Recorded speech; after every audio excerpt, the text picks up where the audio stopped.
백종원은 장손으로 태어나 어린 시절부터 자신에게 특별한 장사꾼의 기질이 있음을 스스로 자각하고 있었습니다. 그의 이야기는 여기서부터 시작됩니다.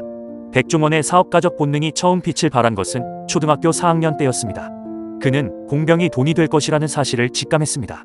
학교에서 리어카를 빌려 공병 수집에 매진했고 리어카 6대 분량의 공병을 모아 고물상에 판매해 큰 돈을 벌었습니다. 백종원이 본격적인 사업 세계에 발을 들인 것은 대학교 때 딜러가 되면서입니다. 놀랍게도 딜러로 일한 지 40분 만에 첫 차를 팔았고 며칠 안에 무려 6대의 차량을 판매하는 실적을 올렸습니다. 그러나 운명의 순간이 찾아왔습니다.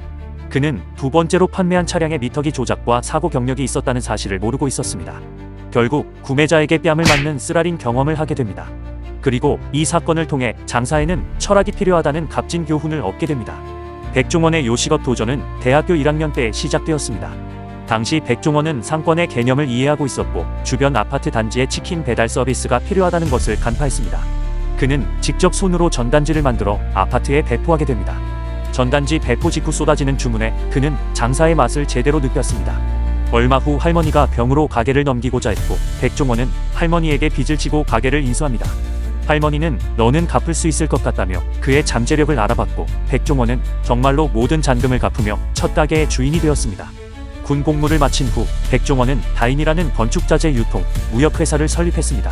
1990년대 건설업계의 호황 속에서 그의 사업은 빠르게 성장했습니다. 그러자 식당 운영은 다른 이에게 맡기고 목조주택 사업을 확장하게 됩니다. 그러나 1997년 외환위기는 백종원의 사업을 폭삭 무너뜨렸습니다. 17억 원의 빚을 지게 된 그는 절망 속에서 자살을 결심하고 홍콩으로 가게 됩니다. 고층 빌딩에서 투신하려던 그 순간 한 음식점이 눈에 들어왔습니다. 오리고기를 보고 일단 먹고 죽자는 생각으로 식당에 들어간 그 순간 갑자기 여러 사업 아이디어가 그의 머릿속에 떠올랐고 백종원은 생의 의지를 되찾아 한국으로 귀국하게 됩니다. 귀국 후 백종원은 17억 원의 채권자들을 간절히 설득했고 놀랍게도 모든 채권자가 그에게 기회를 주기로 결정했습니다. 망해가던 원조 쌈밥집부터 새롭게 시작하게 됩니다. 그리고 1998년 한신포차가 성공했고 연이은 성공 브랜드를 탄생시켰습니다. 내놓는 브랜드마다 대박을 치면서 그는 17억 원의 빚을 완전히 청산하고 대한민국 외식업계의 강자로 우뚝 서게 됩니다. 2012년 백종원은 배우 심혜진의 소개로 소유진을 만나게 됩니다.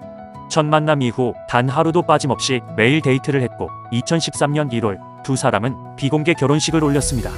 2015년 백종원은 MBC 마이리틀 텔레비전에 출연하면서 방송인으로서의 새로운 도전을 시작했습니다.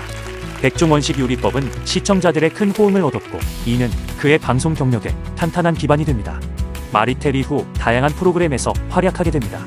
2024년에는 흑백 요리사에 출연하며 국민 요리사의 이미지를 굳건히 했습니다.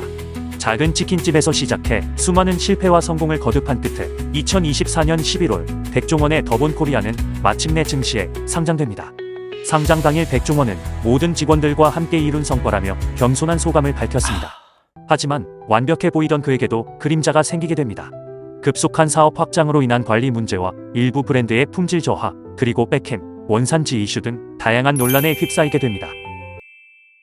2024년 생일부터 2025년 생일인 9월까지 그 시간 동안 운명의 여신은 백종원 곁에 머물지 않았습니다. 외환위기 속 빚더미보다 지금이 더 무겁게 느껴질지도 모릅니다. 태양은 그를 지치게 만들고 토성은 내면 깊숙이 묻어둔 고통을 끄집어냅니다. 일은 힘겹고 마음은 무거우며 지위조차 흔들립니다. 그렇다면 2025년 생일부터 2026년 생일인 9월까지 운명의 수레바퀴는 과연 어디로 굴러갈까요? 분명 지금보다는 나아집니다. 하지만 아쉽게도 이전의 명성을 완전히 회복하긴 어려워 보입니다. 토성은 여전히 그의 한을 위해서 지위를 시험하고 있기 때문입니다. 그리고 그와 운명을 함께하는 더본 코리아 또한 그의 별빛 아래에서 비슷한 길을 걷게 될지도 모르겠습니다. 이 흐름을 거스를 수 있는 단 하나의 방법, 2025년 9월 생일에 한국보다 더 밝은 행성의 기운이 흐르는 외국으로 떠나십시오. 그곳에서 생일날 새로운 별의 에너지를 각인하고 돌아오는 것, 그것이 운명의 방향을 바꿀 유일한 열쇠입니다. 부디 지금의 시련이 마지막 고비이길 바랍니다.